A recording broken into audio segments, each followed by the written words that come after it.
വലിയ ബന്ധങ്ങൾക്ക് ചെറിയ തുടക്കം. Osra golden diamonds. Believe in purity. Perinthalmanna road, Pattambi. Kondotty Vazhakkad ഗ്രാമപഞ്ചായത്തിനെ ഹരിത പഞ്ചായത്തായി പ്രഖ്യാപിച്ചു. മാലിന്യമുക്ത നവകേരളം എന്റെ നാട് നല്ല നാട് ക്യാമ്പയിനുകളുടെ ഭാഗമായാണ് വാഴക്കാട് ഗ്രാമപഞ്ചായത്തിനെ ഹരിത പഞ്ചായത്തായി പ്രഖ്യാപിച്ചത്.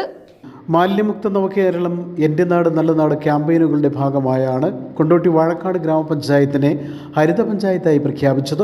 അന്താരാഷ്ട്ര സീറോ വേസ്റ്റ് ദിനമായ മാർച്ച് 30-ന് കേരളം ഹരിത പ്രഖ്യാപനം നടത്തുന്നതിൻ്റെ മുന്നോടിയായാണ് ഹരിത പഞ്ചായത്ത് പ്രഖ്യാപനം നടന്നത്. ഗ്രാമപഞ്ചായത്ത് പ്രസിഡന്റ് അഡ്വക്കേറ്റ് MK നൌഷാദ് ഉദ്ഘാടനം നടത്തി ഹരിത പ്രഖ്യാപനം നിർവഹിച്ചു.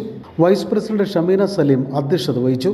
Panchayat secretary Prashanth S, standing committee അധ്യക്ഷരായ PK റഫീഖ് അഫ്സൽ, ആയിഷ മാരാത്ത്, CK റഷീദ്, പഞ്ചായത്ത് അംഗങ്ങൾ, നിർവഹണ ഉദ്യോഗസ്ഥർ, Suchitwa mission resource person Muhsina, Haritha Kerala mission resource person Krishnadas, assistant secretary Premchand തുടങ്ങിയവർ ചടങ്ങിൽ പങ്കെടുത്ത് സംസാരിച്ചു.